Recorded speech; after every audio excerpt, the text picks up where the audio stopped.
Today I'm going to be talking about raising capital on social media and a critical error that I was making. I didn't even realize it, yet by changing this one thing, I was able to generate 10 leads just in the last week. I'm also going to go behind the scenes on my strategies because some of the things I do may not make sense from the outside looking in, and I want you to get the inside track on what I'm thinking with my strategies on raising capital on social media.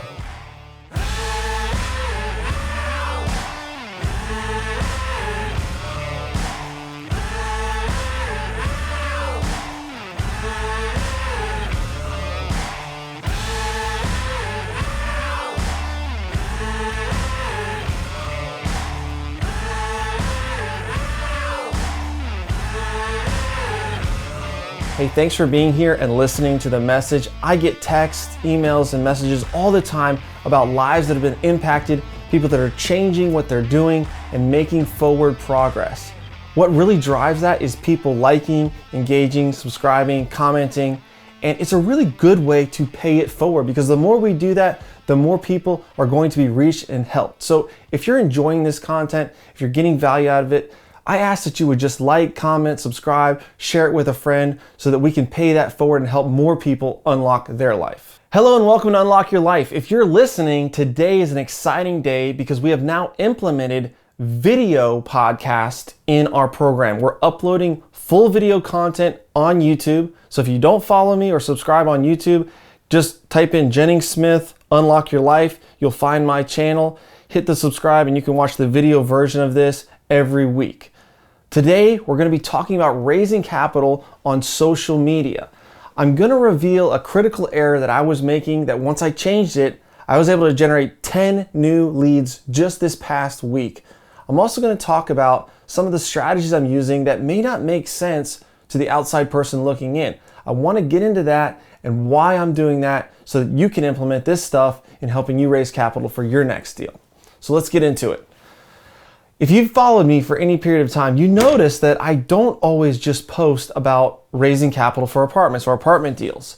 I'm talking about other things. I mean, some of the things that I've talked about are, mobile home parks, mobile homes being sold, owner financed. I've talked about hard money loans that I've done. I've talked about partnering with a fund in their hard money lending. I've talked about foreclosures, buying foreclosures directly from a bank and flipping them. I'm just kind of posting a lot of mishmash of stuff, but it's all real estate focused. So if you look at my portfolio, 90% of it is focused in apartment buildings.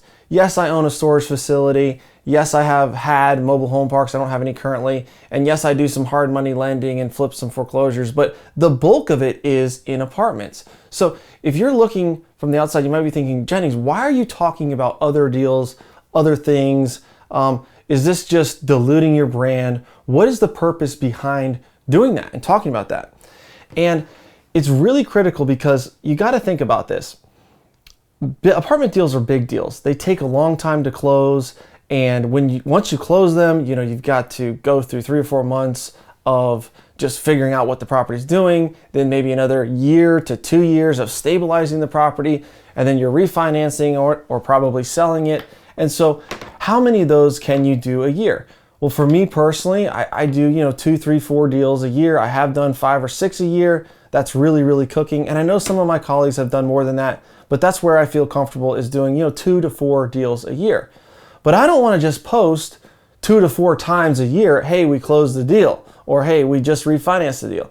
I want to be giving people interesting and exciting content to show them that I'm winning, to show them that I'm building momentum, right? So let me talk about a couple of the things that we've been doing lately and why that is building momentum and showing people that we're doing stuff and how they can get involved. So, for example, I posted about a hard money loan I did. It was a $200,000 loan on a $325,000 house. I just put it out there, hey, we're funding this loan today. Here are the terms. Here's the money that we're making. And then I have an ask. Hey, do you want to get involved in hard money lending? Hit me up. I posted about a mobile home getting paid off. I sold this home for $25,000. I bought it for $8,000. It was owner financed with all the interest and everything. It was about $36,000 paid off over 6 or 7 years. And so what does that have to do with apartments? Not much really, but it gets people interested. Talking about doing a slow flip. I just posted on a house that I bought for $27,000. We sold it for $69,000, owner finance, and getting in monthly payments every month. And what does that have to do with apartments? Nothing. So the reason I'm doing this though is because momentum is contagious, and I want to be top of mind for people to see Jennings knows real estate. He knows a lot of different facets about real estate, and more importantly, he knows how to make money in real estate. He's successful in real estate. Look at this, deal after deal after deal. He bought this foreclosure in Puerto Rico for $40,000 and sold it for $120,000. He bought this mobile home for $8,000 and sold it for $24,000. And then I can pepper in, hey, we're refinancing a apartment complex. Hey, we bought another deal. We bought this 280 unit in Colombia, et cetera, et cetera. And so if you're looking at this and you're thinking about this, a lot of my listener base, they're already in real estate, right? They're wholesalers, they're house flippers, they're contractors, they're realtors, whatever they're doing. They're in this space somehow or some way, or they already own some single family rentals. And that is a good way to build credibility and to build strength and build momentum and to show people how you are winning.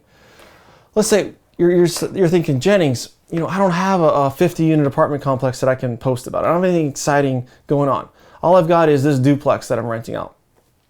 Well, dude, if you're renting that out and you collect $1,800 and you post a screenshot of your bank account with that $1,800 flowing in, hey, September's rent's coming in. That's great. People are going to see, wow, man, he just got $1,800 in passive income. That's awesome. I wish I could do that. I would love to get an extra $1,800 a month. Now, that's a little bit of sizzle because we know you've got mortgage and taxes and insurance and everything else. But that's another way you could show that. My mortgage on this is $1,000 a month and we collected $1,800. Or if you're kicking a tenant out, you can show that, hey, I had to kick this tenant out. We were at $750. Now we just raised rents to $1,100 a month. This is $400 a month more in positive cash flow. If you're a flipper, we bought this house for $97,000. We put $30,000 into it. We sold it for $190,000. We made a $60,000 net profit over the course of 5 months or whatever it took you to do that. And when you're posting these wins and showing people that you're proficient, you're competent in doing this, it starts to build strength. It starts to build a reputation for yourself because more people need to know you. If you want more opportunity flowing to you, if you want more capital flowing to you, you want more investors flowing to you, you've got to show people what you're doing so they can know you. Just this week, actually just today, earlier today, I got 2 requests in for loans. One guy is buying a house out of foreclosure. He needs some help on the cash side. And this dude is in my local community and he kind of knows me through a few acquaintances, but he doesn't really know me as a real estate guy other than my social media presence. He's friends with me on Facebook. He's friends with me on Instagram. He's following what I'm doing. He's seeing, oh, okay, Jennings is doing apartments. Jennings has money. Jennings is loaning money. Maybe he could help me get this deal across the table. And so he reached out, right? And he's got a great opportunity. He's got an opportunity to make a couple $100,000. And when someone can make a couple $100,000, they don't mind paying $10,000, $15,000 in interest to make a couple $100,000, right? Another colleague is in the deal room and has a need there. And so he reached out to me and we can help him get his deal across the table, right? Because he knows what I'm doing. He knows my capabilities and I'm posting about this stuff. So you may think, well, I don't have a whole lot to go on, but it starts somewhere. It's got to start somewhere. What are you doing?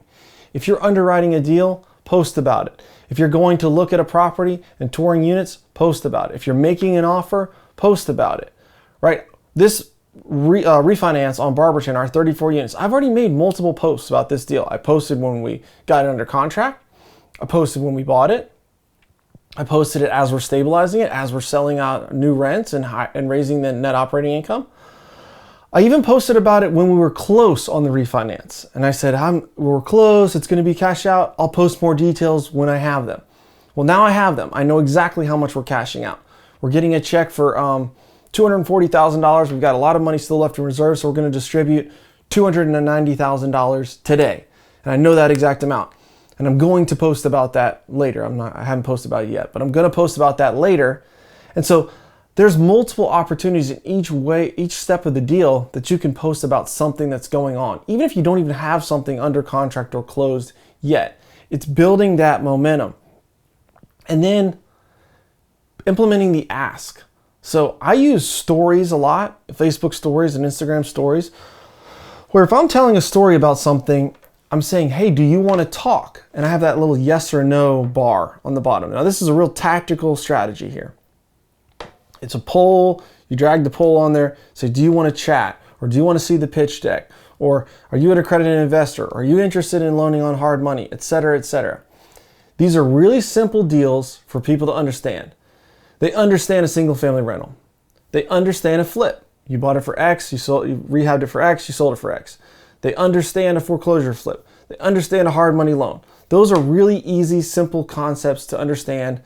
And they say yes, right? But you really don't need them to fund your flips. Maybe you've already got a good hard money lender. Maybe you've already got a couple private investors and you've got that down. And if you've got a rental home, like, what do you need them for? You've already bought the rental home, you're collecting the rent. Like, you've got to think beyond that, okay? You're generating relationships. You're generating conversations. And this is where people are so short-sighted. They're like, when I have a deal, it's under contract, and I know the price, I know the rehab, and I know how much I need to raise, that's when I'll ask for money. But that's when it's too late, okay? So starting to dig the well or drip the faucet to fill up the glass of water, or dig the well so you can draw on the well when you need the water being the money, obviously. You've got to start now. And so when you say, are you interested in funding my next flip? Well, if they are, that means a couple of things. One, they like you. They wouldn't have reached out if they didn't like you. They trust you. They trust that you know what you're doing, or at least they trust you enough to have a conversation. And three, they got money. Right? They would not reach out to you if they didn't have 50 grand, 100 grand, whatever, to loan you for your next flip. So if you've got your flip money already lined up, you may not need them. But guess what? You've got a name, you've got an email address, you've got a phone number, you had a conversation with this person. Hey, tell me where you're at with investing. Tell me what you're looking for. What kind of returns are you looking for? What's your risk tolerance? What do you like? Have you ever thought about investing in apartments? Have you ever thought about investing in mobile home parks, investing in storage? And you can start to shift that conversation. And now you've got another lead in your database so that when you are ready, right, when you do have that deal under contract, when you're ready to pull the trigger, raise capital for your own deal or someone else's deal, you can call up, Jeffrey Smith, who reached out to you about loaning money on the flips, and he's warmed up. He's interested. We know he's got money. We know he likes you. He has a connection with you. Now you can lead that conversation towards the apartment building, towards the capital raising, and go that direction. Okay, so always try to get a conversation started there. Have an ask. And if it's a post, hey, comment below if this is intriguing to you. Comment below if you want to see my next deal. Comment below if you want to get on my investor list. People are deal junkies. They want to know. And if you can get that interaction and engagement and you have a conversation, you qualify them as a possible investor, there you go. You've got them into your ecosystem. It's all about building your tribe and building your ecosystem. So now I'm going to get into the mistake I made. I know you may be on the hook waiting, wondering what that was. So I was posting about these hard money loans. I'm a co-GP on a fund and I want to raise capital for this fund. The fund is doing the operations and placing the loans, and they've got the full underwriting staff, and I'm on the capital raising side. So I want to place investors into this fund. One, because it generates a pretty good return, 8, 9, 10%. And two, it has liquidity. So if they want to pull their money out of the fund, they can. And what that means for me is if I have an apartment deal that comes along and I want to get them to pull their 100 grand out of the fund and put it into my deal, they have the ability to do that. It's not locked up for a year, for 5 years, whatever. They can take that money out of that and go place it in my fund while keeping them in my ecosystem. Because if they're in that fund, well, now they're getting a check every month. They're getting an 8% distribution, and they're getting paid by my fund every single month. And it's just reinforcing that I do what I say I'm going to do, that we have a quality asset here. I'm getting paid over there. Well, maybe Jennings' apartment deal will be good too. I'm interested in that. Maybe they have another 100 grand. They'll leave the money in the fund and they'll put another 100 grand in my apartment deal. That would be awesome too. I don't mind. But my mistake in marketing this fund was I was putting out there, here's the house, here's the ARV, here was the loan amount, here was the leverage, and here was the timeline. So I was trying to show this is a safe, good asset. We're in first position debt. It's a short timeline. Look at the ARV, like it's 100,000. We only loaned 65,000. We weren't really exposed. The money was protected. And so yes, that's important, but it was not generating interest, because then I would say, do you want to talk? Do you want to see the deck? And I got very few responses by doing it that way. So I switched my tactic. I switched my tactic to this. I put up, here's the house, here was the loan amount. I didn't say anything about the ARV, and I just put, here was the lender profit. So I thought, okay, it's a 2% origination fee. The interest rate's 13.75%. It was a 6-month term, and there was like a doc fee of a couple grand. So all in, they made $21,492 on this one loan over 6 months. That worked. Because then when I have the ask of, do you want to talk? Boom, yes. And once people saw what's in it for them, then it became clear that they wanted to approach it. It became clear, okay, these guys are making a profit. These guys are making money. I can participate in that. I can get a share of that. They're making a lot of money, actually. Wow, look at this. They're averaging 18, 19, 20% on the money. That's pretty good. They're in first position loans. That's pretty good. That's pretty safe. I want to talk with Jennings further about that. And that's something that I think people miss. I review a lot of pitch decks. I sit in on webinars. I coach people in the deal room on how to raise capital and how to do this stuff. And something that I see missing often is a very clear-cut, what's in it for me pitch, where people can see, if I put in $100,000, what am I going to get every month? What's going to be my total return? How quickly I'm going to get my cash back? And what can I expect? Because they really want to know that in clear, like concise manner. Like year 1, I'm getting X, year 2, I'm getting X, year 3, you're going to refi, and I'm going to get my cash back, and then I'm going to get, in year 5, you're going to sell it, and I'm going to get here, I'm going to get $20,000 there in year 5, and I know my total return on my $100,000 over 5 years is an additional $100,000. I can double my money in 5 years in this deal. That's very clear cut. They can see that on the hard money lending, that the investor made this, the lender made this. Whenever I post a foreclosure flip, I'm like, we bought it for this, we sold it for this, we netted out this. People are curious. They want to know, bottom line, how much did you make? Because that's very intriguing, and it also gives them a degree of safety of like, there's enough money in there for me to make money and for Jennings to make money, and I want to go forward with this. I want to have a conversation. So as you're talking about your wins, those are my 2 key takeaways. Find opportunities to talk about what you're doing. Use those to generate conversations that you can steer towards whatever you want, whether it be more money for your flips or more money for multifamily or self-storage, whatever it is. And then 3, show them what's in it for them.